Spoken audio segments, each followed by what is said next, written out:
Assalamualaikum girls. In today's lecture of computer science, we are going to start chapter 4, data integrity and normalization.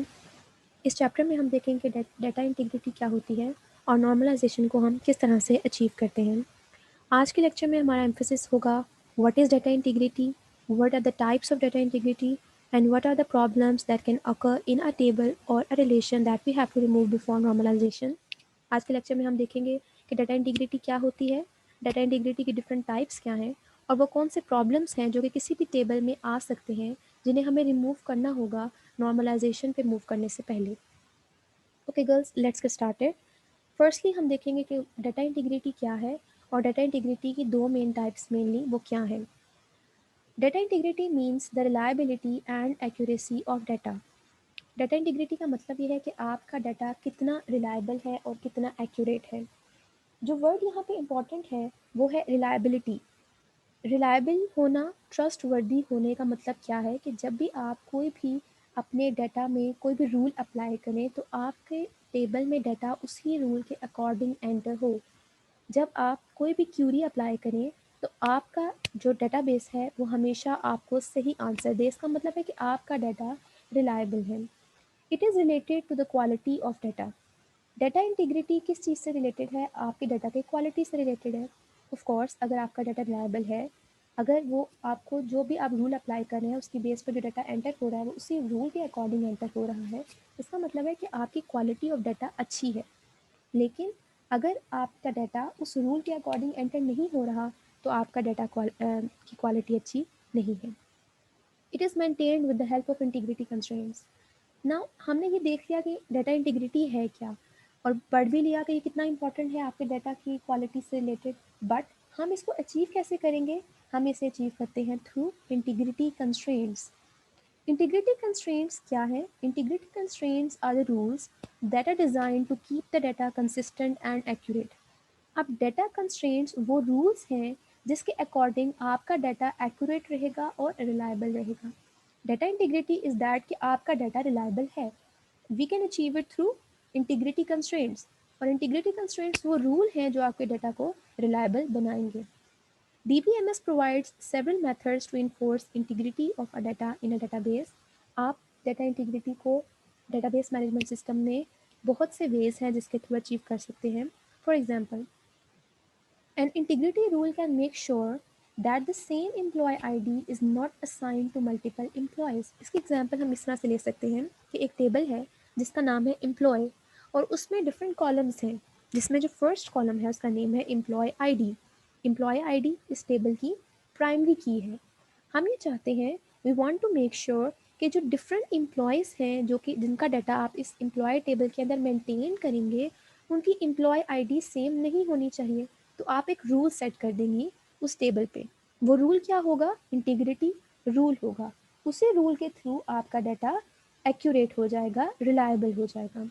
आपकी class में किसी भी दो student का registration number same नहीं है। क्यों नहीं है? क्योंकि एक रूल सेट हुआ हुआ है कि जितने भी नए स्टूडेंट आएगा उसका एक सीक्वेंस या उसका सीरियल नंबर डिफरेंट होगा, उसका रजिस्ट्रेशन नंबर डिफरेंट होगा। तो ये एक रूल है आपके रोल नंबर्स को सेट करने के लिए। इसी तरह टेबल में डाटा को रिलायबल बनाने के लिए हम जो रूल सेट करते हैं वो होता है integrity rule.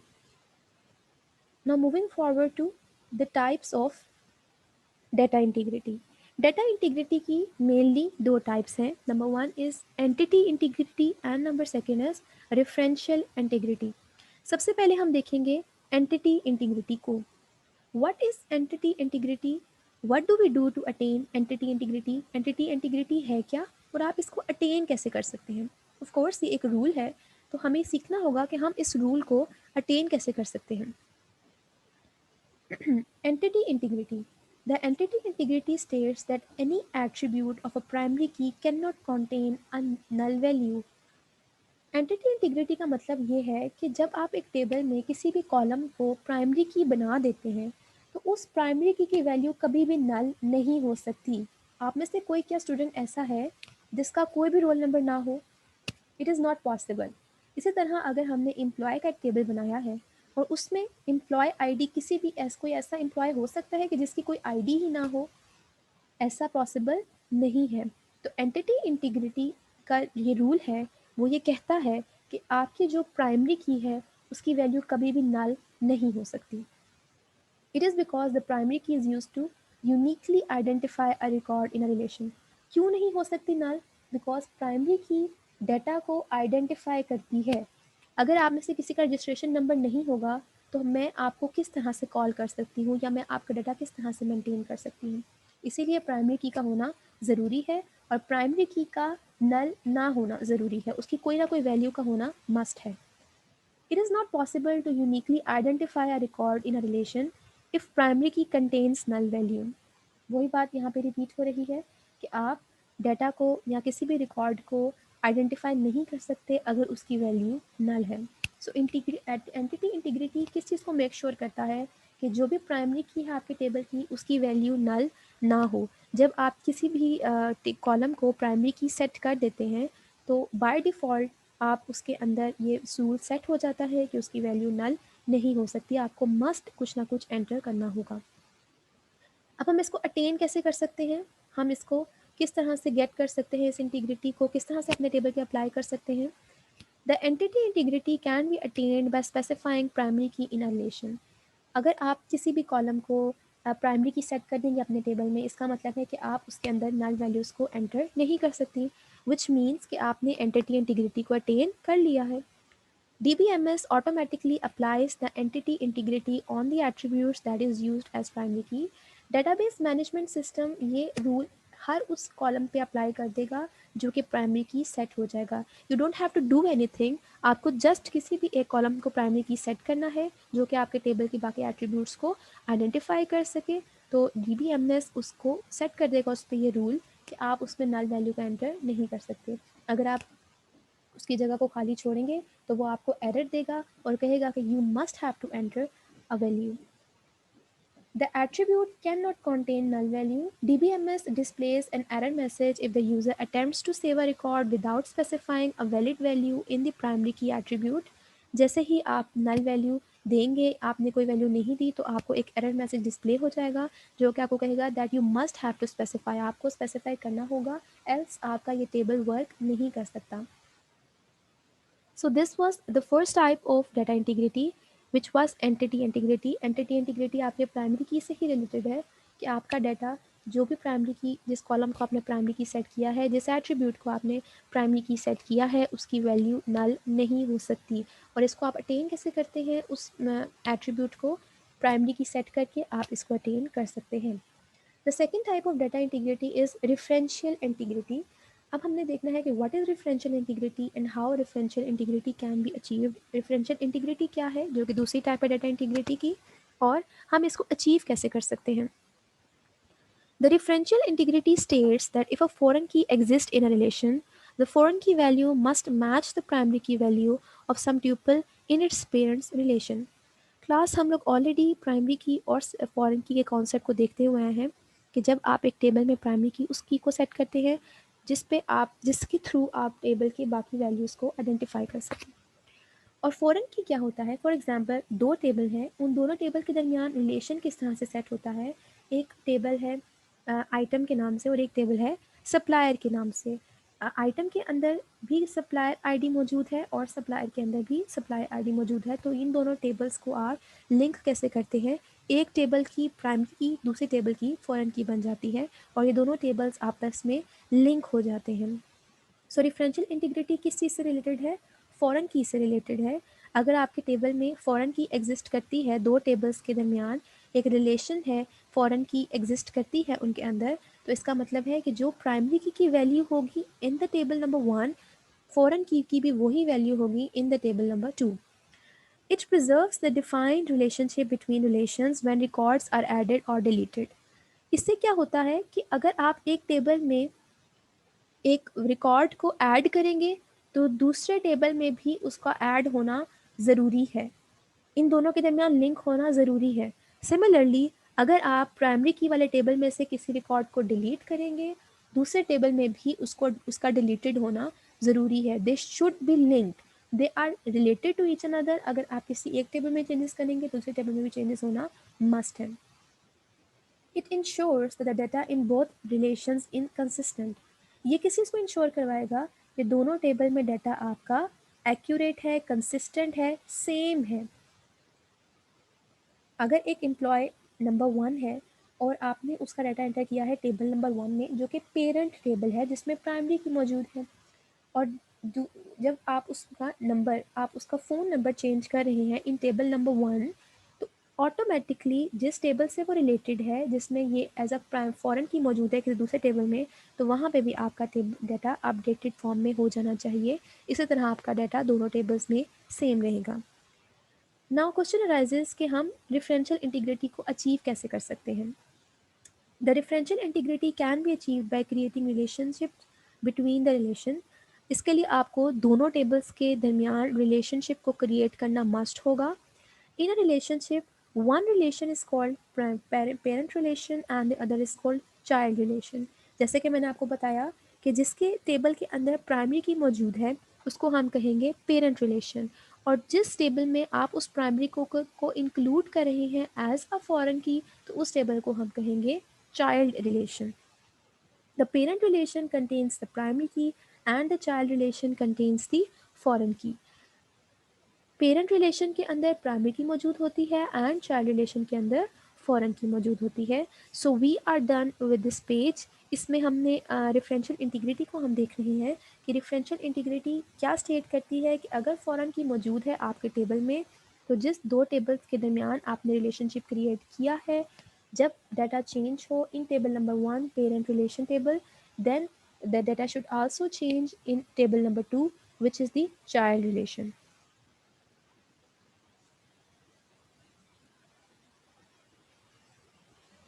Okay. Differential integrity ensures the following. अगर आपके टेबल में ये रूल सेट हुआ हुआ है डिफरेंशियल इंटीग्रिटी का, तो ये किस चीज़ को इंश्योर करवाता है? The value entered in foreign की of a child relation must exist in a primary key field of the parent relation। जो वैल्यू फॉरेन की फील्ड में मौजूद है चाइल्ड रिलेशन के, वही वैल्यू आपके प्राइमरी की फील्ड में मौजूद होनी चाहिए पेरेंट रिलेशन के। इसके एग्जांपल आप इस तरह से देख सकते हैं। ये पहला टेबल है जिसको हम कहते हैं पेरेंट रिलेशन। क्यों? क्योंकि इसमें प्राइमरी की मौजूद है रोल नंबर के नाम से, और दूसरा इसका कॉलम का नेम है name, and the third attribute is address. Roll number इधर इस टेबल में प्राइमरी की है। एक और टेबल है जिसे हम कहते हैं चाइल्ड रिलेशन, जिसमें रोल नंबर मौजूद है, सब्जेक्ट मौजूद है एंड मार्क्स मौजूद है। जो रोल नंबर यहाँ पे आपका प्राइमरी की है, वो रोल नंबर इस टेबल में as a foreign key include किया गया है। द फर्स्ट रूल है जो चीज़ स्टेट कर रही है डिफरेंशियल इंटीग्रिटी, फर्स्ट जो स्टेटमेंट है इसकी वो ये है कि जो वैल्यूज़ यहाँ होंगी प्राइमरी की इन पेरेंट रिलेशन, वही वैल्यूज़ यहाँ होनी चाहिए फॉरेन की इन द चाइल्ड रिलेशन। आप ये देख सकते हैं कि यहाँ पे 1, 2 एंड 3 वैल्यू है जस्ट रोल नंबर की इन पेरेंट रिलेशन। इसका मतलब है कि चाइल्ड रिलेशन में भी 1, 2 और 3 वैल्यू ही हो सकती है। इसके अलावा 4, 5, 6 या कोई भी और वैल्यू नहीं हो सकती। क्यों नहीं हो सकती? क्योंकि जो वैल्यू होती है प्राइमरी की इन पेरेंट रिलेशन, वही की वैल्यू होनी चाहिए फॉरेन की इन चाइल्ड रिलेशन। ये मस्ट है। आप अगर यहाँ पे 4 वैल्यू सेट करेंगे इन चाइल्ड रिलेशन और वो 4 वैल्यू पेरेंट रिलेशन में मौजूद नहीं होगी, तो इसका मतलब है कि आपका डाटा सही नहीं है, एक्यूरेट नहीं है, इसमें डिफरेंशियल इंटीग्रिटी रूल काम नहीं कर रहा। Second two statement statement number 2 differential integrity की क्या है? A record cannot be deleted from a child relation if matching record exists in parent relation। आप यहाँ से 3 रोल नंबर का रिकॉर्ड डिलीट नहीं कर सकती। क्यों नहीं कर सकती? क्योंकि it is linked to the parent relation. ऐसा नहीं है कि आप इसको खुद ही से डिलीट कर दो, इससे आप पे कोई इफेक्ट नहीं आएगा। आप इसको नहीं कर सकती। क्यों नहीं कर सकती? क्योंकि आपके टेबल के ऊपर डिफरेंशियल इंटीग्रिटी का रूल अप्लाई हुआ हुआ है। आप डाटा को प्राइमरी चाइल्ड रिलेशन में नहीं डिलीट कर सकती जब तक कि वो पेरेंट रिलेशनशिप में मौजूद हो। कैसे डिलीट कर सकती हैं आप? अगर आप करना चाहती हैं किसी भी डेटा को डिलीट, तो आपको पहले उसको पेरेंट रिलेशन में डिलीट करना होगा। आपको रोल नंबर 3 को पेरेंट रिलेशन में डिलीट करना होगा, तभी वो चाइल्ड रिलेशन में डिलीट आप कर सकती हैं। ऐसा नहीं हो सकता कि आप उसको चाइल्ड रिलेशन में डिलीट कर सकें। Statement number 3 of differential integrity is the primary key value cannot be changed in a parent relation if its corresponding record exists in a child relation। जिस तरह मैंने आपको कहा कि हम चाइल्ड रिलेशन में किसी डेटा को डिलीट भी नहीं कर सकते अगर वो पेरेंट रिलेशनशिप में मौजूद हो, इसी तरह आप किसी भी डेटा को एडिट भी नहीं कर सकते, चेंज भी नहीं कर सकते। फॉर एग्जांपल आप कंप्यूटर के मार्क्स को चेंज भी नहीं कर सकती अगर यहाँ पे वो डेटा मौजूद है। अगर आपको चेंज करना है तो पहले आपको मेक श्योर करना होगा कि इन दोनों के दरमियान रेफरेंशियल इंटीग्रिटी नहीं अप्लाई हुई, तभी आप इसको चेंज कर सकती हैं, एल्स आप इसको चेंज नहीं कर सकती। सो रेफरेंशियल इंटीग्रिटी क्या है? रेफरेंशियल इंटीग्रिटी रिलेटेड है आपके फॉरेन की से। जब दो रिलेशंस के दरमियान प्राइमरी की और फॉरेन की का रिलेशनशिप हो, तो जब आपका डाटा प्राइमरी की फील्ड में जो वैल्यूज़ होती हैं वो रिलेटेड होती हैं फॉरेन की फील्ड की वैल्यूज़ के साथ। आप चाइल्ड रिलेशन में फॉरेन की वैल्यूज़ को चेंज भी नहीं कर सकते अगर पेरेंट की में वो वैल्यूज़ मौजूद है, ना ही आप उसको डिलीट कर सकती हैं। अभी तक हमने देखा कि डाटा इंटीग्रिटी क्या होती है। Data integrity is the correctness and consistency of data. और डाटा इंटीग्रिटी की क्या टाइप्स हैं? दो टाइप्स हैं। Number one was entity integrity and number two was referential integrity. Entity integrity को हम अचीव करते हैं प्राइमरी की सेट करके, और रेफरेंशियल इंटीग्रिटी को हम अटेन करते हैं अगर आपके दो टेबल्स के दरमियान रिलेशंस है, तो फॉरेन की को सेट करके आप इसको अचीव और अटेन कर सकती हैं। So we are done with data integrity और डाटा इंटीग्रिटी की टाइप्स। अब जो थर्ड पार्ट है हमारे आज के लेक्चर का वो है कि what are the problems that may exist in a relations before normalization. वो कौन सी प्रॉब्लम्स हैं जो किसी भी टेबल में एग्जिस्ट कर सकती हैं, जिन्हें हमें रिमूव करना होगा बिफोर इन नॉर्मलाइजेशन। तो हमारी कौन सी प्रॉब्लम्स हैं? There are four problems. Number one is synonym, number two is homonym, number three is redundancy, and number four is mutual exclusiveness of data. Getting started with this. Synonym क्या होता है? Synonym का मतलब होता है एक ही चीज़ के डिफरेंट नेम्स। अगर आप इसका वर्ड मीनिंग देखें, इसका मीनिंग जो होता है वो ये है कि एक ही वर्ड के डिफरेंट जब आप उनको नाम दे सकते हैं तो वो मतलब होता है सिनोनिम। डेटाबेस में सिनोनिम क्या है या रिलेशंस में सिनोनिम का प्रॉब्लम क्या आ सकता है, हम उसको देखते हैं। A synonym is a type of problem in a relation that occur when two different names are used for the same attribute. एक ही एट्रीब्यूट के लिए एक ही जैसे फॉर एग्जांपल एम्प्लॉय है, एम्प्लॉय की क्या एट्रीब्यूट है? Employee ID, employee name. तो आप अगर एक ही एट्रीब्यूट के लिए दो डिफरेंट नेम यूज़ कर रही हैं तो ये प्रॉब्लम कौन सा प्रॉब्लम है? Synonym problem. The name of an attribute must be same if it exists in two or more relations. Attribute का नेम सेम होना चाहिए। ये प्रॉब्लम कब आगाज होता है, ये प्रॉब्लम कब एग्जिस्ट करता है? जब दो रिलेशंस में दो चीज़ें जो कि एक ही चीज़ हैं, आपने उनको अलग अलग नेम दे दिया है। दो रिलेशंस में दो एट्रीब्यूट्स जो कि एक ही, जिनका मतलब एक ही है, आपने अगर उनको डिफरेंट नेम दे दिया है तो ये प्रॉब्लम इंक्रीज हो जाएगा, ये प्रॉब्लम आपके डेटाबेस में शो होगा। इस प्रॉब्लम को कहेंगे सिनोनिम। अब आप इसकी एग्जांपल देख सकती हैं। यहाँ पे देखिए एक पहला टेबल है आइटम का, जिसके अंदर एट्रीब्यूट्स है item number, item colour and supplier code. उस आइटम का जो नंबर होगा, उस आइटम का कलर क्या है, और आप किस सप्लायर से उस आइटम को गेट कर रही हैं, उसका कोड। दूसरा टेबल है सप्लायर, जिसके एट्रीब्यूट्स हैं सप्लायर आईडी और सप्लायर नेम, जिससे आप उस सप्लायर को आइडेंटिफाई कर रही हैं, और उस सप्लायर का नेम।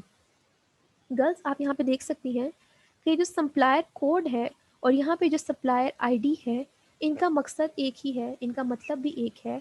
और अगर आपने इन दोनों टेबल्स के दरमियान लिंक को क्रिएट करना है, आपने फॉरेन की और प्राइमरी की के रिलेशन को यहाँ पे क्रिएट करना है, तो यहाँ पे आपको प्रॉब्लम क्रिएट होगी। क्यों प्रॉब्लम आएगी?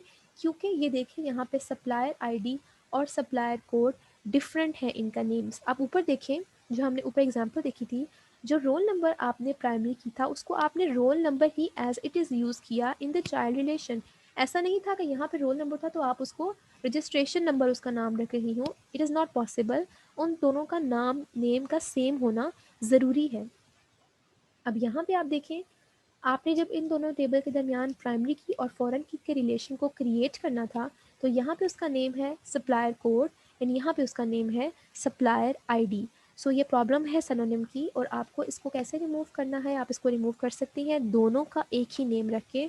सप्लायर आईडी अगर आप दोनों का नेम रखेंगी तो आपके टेबल के अंदर ये प्रॉब्लम ख़त्म हो जाएगा और आप अपने टेबल में फॉरेन की और प्राइमरी की के रिलेशनशिप को क्रिएट कर सकती हैं। The above relations have synonym problem as supplier ID and supplier code fields refer to the same attribute. The problem can be corrected by using supplier ID in both relations. ये problem क्यों आया? क्योंकि supplier ID and supplier code का meaning same था इस relation में, तो हमें इन दोनों रिलेशंस के अंदर नाम सेम रखना होगा ताकि हम रेफरेंशियल इंटीग्रिटी को अटेन कर सकें। As I told you, referential integrity कैसे अटेन होती है? By creating foreign key. तो आप जब सप्लायर आईडी को as a foreign key include करेंगे इन आइटम टेबल, तो यहाँ पे उसका नेम सेम होना ज़रूरी है। अगर आप नेम इसका सेम कर देंगी तो आप इस प्रॉब्लम को रिमूव कर लेंगी। सो ये पहला प्रॉब्लम था जो कि आपके टेबल्स या रिलेशंस में आ सकता है। ये प्रॉब्लम कब अराइज होता है? जब आप दो एट्रीब्यूट्स को एक ही नाम दे दें। Problem number 2 is homonym. It is the opposite of synonym. जैसे आप दो डिफरेंट एट्रीब्यूट्स को एक नाम दे दें, एक एट्रीब्यूट को दो डिफरेंट नाम दे दें, तो ये है सिनोनिम। इसी तरह अगर आप दो एट्रीब्यूट्स को दो डिफरेंट एट्रीब्यूट्स को एक नेम दे दें, तो ये प्रॉब्लम है होमोनिम का। Homonym is a type of problem in the relations that occur when the same name is used for two different attributes. जब दो डिफरेंट एट्रीब्यूट्स हों जिन जो बिल्कुल दो डिफरेंट है, उनका मीनिंग डिफरेंट है, आप उनको एक नाम दे दें, तो कौन सा प्रॉब्लम आपके रिलेशंस में आएगा? होमोनिम का प्रॉब्लम आएगा। Different names must be use for different attributes. For example, अगर दो एट्रीब्यूट्स हैं, उनका मकसद डिफरेंट है, उनका मीनिंग डिफरेंट है, तो उनका नेम भी डिफरेंट होना चाहिए। आप दो चीज़ों को एक ही नाम नहीं दे सकती। सो ये प्रॉब्लम है आपके होमोनिम का।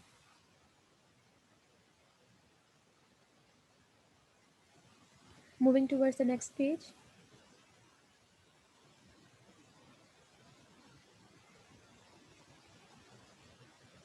ओके, इसकी एग्जाम्पल क्या है? आप ये देखिए, पहला आपका टेबल है कस्टमर का टेबल, जिसमें एट्रीब्यूट्स हैं आपके कस्टमर आईडी, कस्टमर नेम। जो कस्टमर आईडी जो कस्टमर है उसको आइडेंटिफाई करें आप थ्रू कस्टमर आईडी, और उस कस्टमर आईडी जिससे आप उस कस्टमर को आइडेंटिफाई कर रहे हैं, और कंपनी नेम, किस कंपनी से वो परचेज करा है अपने प्रोडक्ट को। सप्लायर एक दूसरा रिलेशन है, उसके जो एट्रीब्यूट्स हैं दोज आर सप्लायर आईडी और कंपनी नेम, कि सप्लायर की आईडी क्या है और किस कंपनी को वो सप्लायर अपने प्रोडक्ट सप्लाई करेगा। यहाँ पे क्लास जो कंपनी नेम ऊपर यूज़ हुआ है और जो कंपनी नेम को नीचे यूज़ किया गया है, उन दोनों का मकसद डिफरेंट था, उन दोनों का मीनिंग डिफरेंट था। कस्टमर के टेबल में कंपनी नेम से मुराद वो कंपनी थी जिससे आप प्रोडक्ट को ख़रीद रही हैं, और सप्लायर आईडी में कंपनी नेम से मुराद वो कंपनीज हैं जिसको सप्लायर अपनी प्रोडक्ट सप्लाई कर रहा है। यहाँ पे ये दोनों चीज़ें, दोनों एट्रीब्यूट्स का मकसद डिफरेंट था, लेकिन इन दोनों एट्रीब्यूट्स को सेम नेम दिया गया है। सो ये प्रॉब्लम है होमोनिम का। The above relations have homonym problem as company name attribute is used in both relations. इसमें कंपनी नेम जो है दोनों एट्रीब्यूट्स को यूज़ किया गया है दोनों टेबल्स में, जबकि इनका मीनिंग डिफरेंट था। इट मे क्रिएट कन्फ्यूजन, इससे आपके डेटाबेस में कन्फ्यूजन क्रिएट हो सकती है। A different name should be used in supplier relation such as supplier name instead of company name. इसको आप कैसे रिमूव कर सकती हैं? अगर आप सप्लायर वाले टेबल में कंपनी नेम की जगह सप्लायर नेम रख देंगी, तो इसका मकसद ये होगा, इससे ये जो प्रॉब्लम है होमोनिम का, ये रिमूव हो जाएगा। दोनों डिफरेंट नेम्स होंगे तो वो डिफरेंट डिफरेंट चीज़ों को ही आइडेंटिफाई कर रहे होंगे। Problem number 3 is redundancy. Redundancy का मीनिंग होता है रेपिटिशन, चीज़ों का रिपीट होना, डाटा का रिपीट होना। ये एक मेन प्रॉब्लम है जो कि आ सकती है आपके टेबल्स और आपके रिलेशंस में। इसको आप किस तरह से मेक श्योर करेंगे कि आपके टेबल के अंदर रिडंडेंट ना हो डाटा, वो हम पढ़ते हैं। Redundancy is a type of problem in relations that occur when same information is unnecessarily stored in two different forms or ways. Redundancy का मतलब ये है कि एक ही इंफॉर्मेशन को आप दो डिफरेंट वेज में अपने डाटा में सेव कर रहे हो। इसकी एग्जांपल आप इससे आपको क्लियर हो जाएगा what is redundancy. Employee relation है एक, जिसके एट्रीब्यूट्स है employee ID, name, date of birth and age. यहाँ पे कोई ऐसा एट्रीब्यूट आप देखें जो आपको लग रहा हो कि अननेसेसरी है। एम्प्लॉय आईडी ज़रूरी है क्योंकि आपने अपने एम्प्लॉय को आइडेंटिफाई करवाना है। एम्प्लॉय नेम ज़रूरी है क्योंकि आप इस नेम अपने एम्प्लॉय को कोई नेम दे रहे हैं। Date of birth, date of birth से हमें पता चलेगी उस पर्सन की एज। अगर मैं अपनी डेट स्पेसिफाई करती हूँ तो उससे ऑफ कोर्स मैं अपनी एज को गेट कर सकती हूँ। डेट ऑफ बर्थ आप यूज़ इसलिए कर रही हैं ताकि मुझे अपने एम्प्लॉय की एज पता चल सके, लेकिन आपने एज का भी एट्रीब्यूट रखा है अपने टेबल में। एज का मकसद है एज को गेट करना, और डेट ऑफ बर्थ से भी आपको एज ही मिलेगी। तो इस तरह से आपका डाटा रिपीट हो रहा है। आपके इसका मतलब है कि आपके टेबल में रिडंडेंसी मौजूद है। The above relations have redundancy problem as the attribute age and date of birth stores the same type of information. ये रिलेशन में रिडंडेंसी प्रॉब्लम इसलिए है क्योंकि डेट ऑफ बर्थ और एज एक ही तरह की इंफॉर्मेशन को अपने अंदर कंटेन कर रहे हैं। The age can be calculated from the value of date of birth attribute. हम डेट ऑफ बर्थ एट्रीब्यूट से उस पर्सन की एज को गेट कर सकते हैं, इसलिए हमें एज के नाम से एक अलग एट्रीब्यूट, एक अलग कॉलम को इंक्लूड करने की ज़रूरत नहीं है। The age attribute is creating redundancy in relation. It must be removed from the relation. अगर आप इस एज एट्रीब्यूट को इस टेबल में से निकाल देती हैं तो इसका मतलब है कि आपने रिडंडेंसी को अपने टेबल में से निकाल दिया है, रिमूव कर दिया है।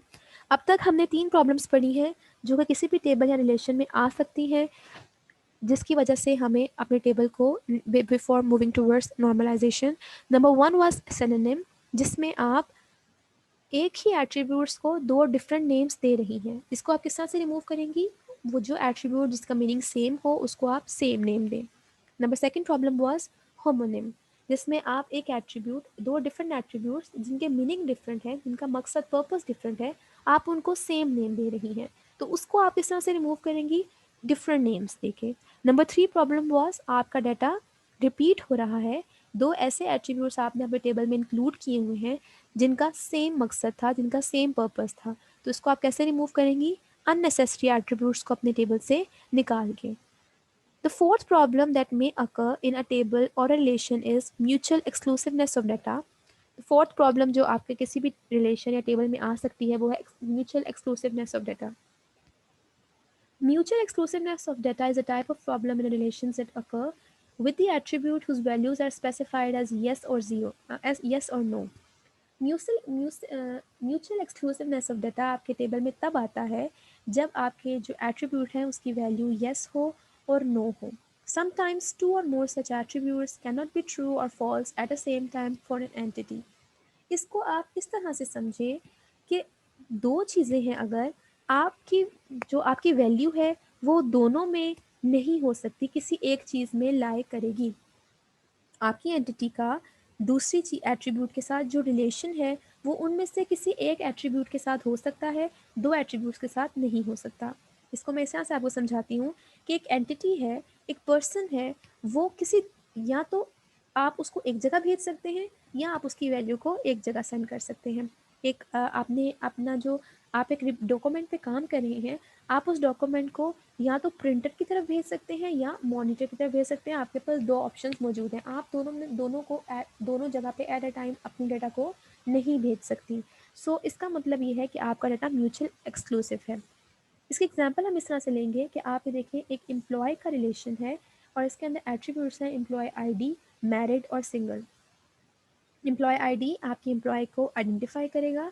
मैरिड आपने एट्रीब्यूट इसलिए सेट किया है ताकि आपको पता चल सके कि वो मैरिड है या नहीं है, और सिंगल आपने एट्रीब्यूट इसलिए सेट किया है ताकि आपको पता चल सके कि वो सिंगल है या नहीं है। अब क्लास, अगर किसी स्टूडेंट, अब मैरिड और सिंगल दोनों के आंसर या तो येस होंगे या नो होंगे। एक एम्प्लॉय है, एम्प्लॉय नंबर 1, वो मैरिड उसके नीचे लिख देता है येस, और वो सिंगल के नीचे भी लिख देता है येस। अब कैन यू टेल मी कि एक पर्सन मैरिड और सिंगल हो सकता है एट अ टाइम? ऐसा पॉसिबल नहीं है। या तो वो मैरिड है या फिर वो सिंगल है। अब उसने अगर दोनों जगह पे यस लिख दिया तो ये एक प्रॉब्लम है जो कि आपके टेबल और रिलेशन में आ सकती है। इसको हम किस तरह से रिमूव करेंगे? इनमें से या तो आप किसी एक को यूज़ करें, फर्स्ट सोल्यूशन ये है, या फिर आप मैरिटल स्टेटस के नाम से अपने कॉलम का नेम लिख दें जिसके नीचे बता सके कोई कि वो मैरिड है या सिंगल है। मैरिड के लिए वो एम रख दे और सिंगल के लिए वो एस रख दे, या वो पूरा पूरा मैरिड या पूरा सिंगल भी लिख सकता है। लेकिन दोनों हम यहाँ पे इसलिए नहीं लिखेंगे क्योंकि एम्प्लॉय अपना डाटा एंटर करते हुए दोनों जगह पे अगर यस लिख देगा तो म्यूचुअल एक्सक्लूसिवनेस ऑफ डाटा का प्रॉब्लम हमारे पास आ जाएगा, क्योंकि एक ही employ at a time married या सिंगल नहीं हो सकता। सो उसको इनमें से एक होना ज़रूरी है, मैंडेटरी है कि वो इन दोनों में से जस्ट एक हो। तो इस प्रॉब्लम को हम किस तरह से सॉल्व करेंगे? अगर हम इन दोनों की जगह एक कॉलम रख दें मैरिटल स्टेटस के नाम से, और मैरिटल स्टेटस के अंदर नीचे अंडर हम रख दें एम या एन, एम या एस। एम से हमें पता चल जाएगा कि वो पर्सन मैरिड है, और एस से पता चल जाएगा कि वो पर्सन सिंगल है। म्यूचुअल एक्सक्लूसिव ऑफ डाटा को मैं फिर से रिपीट करती हूँ। इसका क्या मतलब है? इसका मतलब है कि एक एंटिटी जो है उसका रिलेशन, दो रिलेशन में से वो कोई एक ही वैल्यू हो सकती है, वो दोनों वैल्यूज़ नहीं हो सकती एट अ टाइम। एक एम्प्लॉय वो या तो मैरिड हो सकता है या वो सिंगल हो सकता है, वो दोनों नहीं हो सकता। अगर दोनों है तो इसका मतलब है कि आपके रिलेशन में, आपके टेबल में प्रॉब्लम मौजूद है, विच is the mutual exclusiveness of data. इसको हम किस तरह से रिमूव करते हैं? इसको हमेशा से गेट रीड करते हैं कि आप एक कॉलम नया बना लें, या इनमें से किसी एक को रखें, या फिर एक नया कॉलम बना लें और उसके अंदर आप डाटा एंटर करवाएं। दोनों कॉलम्स को आप ना रखें, अदरवाइज ये प्रॉब्लम आपके टेबल या रिलेशन में रहेगी। आज के लेक्चर को रिपीट करते हुए, एंड अप करते हुए थोड़ा सा ओवरव्यू लेते हैं आज के लेक्चर का। सबसे पहले हमने लेक्चर में पढ़ा कि what is data integrity. Data integrity का मतलब है कि आपका डाटा एक्यूरेट है, आपका डाटा कंसिस्टेंट है, आपका डाटा रिलायबल है। इसको आप किस तरह से अचीव करती हैं? Through data integrity rules. Data integrity constraints are those rules which make sure कि आपका डाटा रिलायबल है और एक्यूरेट है। फिर हमने पढ़ी कि what are the types of data integrity. There are mainly two types of data integrity. Number one is entity integrity and number two is differential integrity. Coming towards entity integrity का मतलब यह है कि किसी भी प्राइमरी की value, primary की जिस भी आपने फील्ड को रखा है उसकी वैल्यू ज़ीरो नल नहीं हो सकती। इसको हम किस तरह से अचीव करते हैं? थ्रू प्राइमरी की। जब आप प्राइमरी की सेट कर देते हैं किसी भी फील्ड को, इसका मतलब है कि आप उसके अंदर कोई भी नल डाटा को एंटर नहीं कर सकती। अगर आप करेंगी तो it will give you an error message. Number second type data integrity की थी डिफरेंशियल इंटीग्रिटी। डिफरेंशियल इंटीग्रिटी का मतलब ये है कि जब दो टेबल्स, दो रिलेशंस एक दूसरे के साथ रिलेटेड हों तो उनके दरमियान प्राइमरी की और फॉरेन की के थ्रू आप रिलेशनशिप क्रिएट करते हैं। जिस टेबल में फॉरेन की मौजूद है आप उस टेबल में इस डाटा को डिलीट या एडिट नहीं कर सकती जब तक वो डाटा मौजूद है इन द टेबल जिसमें प्राइमरी की मौजूद है, पेरेंट रिलेशनशिप के अंदर, पेरेंट रिलेशन के अंदर। So this was referential integrity. इसको हम किस तरह से अटेन करते हैं? थ्रू फॉरेन की। फॉरेन की जब आप सेट कर देंगे तो ये तमाम रूल्स आपके खुद ब खुद वहाँ पे रिलेशन में अप्लाई हो जाएंगे। फिर हमने पढ़ा कि what are the problems that occur in a relation, कि वो कौन सी प्रॉब्लम्स जो किसी रिलेशन में आ सकती हैं। Those were synonym, homonym, redundancy and mutual exclusiveness of data. दो डिफरेंट एट्रीब्यूट्स को आप सेम नेम नहीं दे सकती, इसी तरह सेम एट्रीब्यूट्स को आप दो डिफरेंट नेम्स नहीं दे सकती। ये दोनों प्रॉब्लम है, उनको आपको गेट रीड करने के लिए डिफरेंट एट्रीब्यूट्स को डिफरेंट नेम देना है और सेम एट्रीब्यूट्स को सेम नेम देना है। आपका डाटा, आपके रिलेशन में डाटा एट्रीब्यूट्स रिडंडेंट, रिपीट नहीं होने चाहिए। दो ऐसे एट्रीब्यूट्स का टेबल में नहीं होना चाहिए जिनका मतलब सेम हो। सो इसका मतलब है कि आपके टेबल अगर सेम है इन दोनों का मीनिंग, तो इसका मतलब आपके टेबल में रिडंडेंसी का प्रॉब्लम मौजूद है और आपको उसको गेट रीड करने के लिए दोनों कॉलम्स का, दोनों एट्रीब्यूट्स का नेम डिफरेंट रखना होगा, या फिर आपको उनमें से किसी एक को रखना होगा क्योंकि दूसरे का भी काम वो ही है। जैसे हमने एग्जाम्पल पढ़ी डेट ऑफ बर्थ और एज की। फोर्थ टाइप है आपकी, फोर्थ प्रॉब्लम है म्यूचुअल एक्सक्लूसिवनेस ऑफ डाटा। कि जो डाटा है आपके रिलेशन में वो म्यूचुअल एक्सक्लूसिव होना चाहिए। आपकी एंटिटी दोनों एट्रीब्यूट्स में से सिर्फ एक एट्रीब्यूट के साथ रिलेट कर सकती है, दोनों के साथ नहीं कर सकती। इसमें हमने एग्जाम्पल देखा था मैरिड का और सिंगल का, कि एक एम्प्लॉय मैरिड और सिंगल एट अ टाइम नहीं हो सकता। इसको हम कैसे, इस प्रॉब्लम को गेट रीड करेंगे कि हम मैरिड या सिंगल में से कोई एक कॉलम रखें, या फिर हम एक कॉमन कॉलम रख दें मैरिटल स्टेटस के नाम से और उसके नीचे कोई बता दे कि वो मैरिड है या वो सिंगल है। तो इस तरह से हमारा प्रॉब्लम सॉल्व हो जाएगा। सो आज का लेक्चर था अबाउट डाटा इंटीग्रिटी। इस लेक्चर को यहीं पे एंड करते हैं।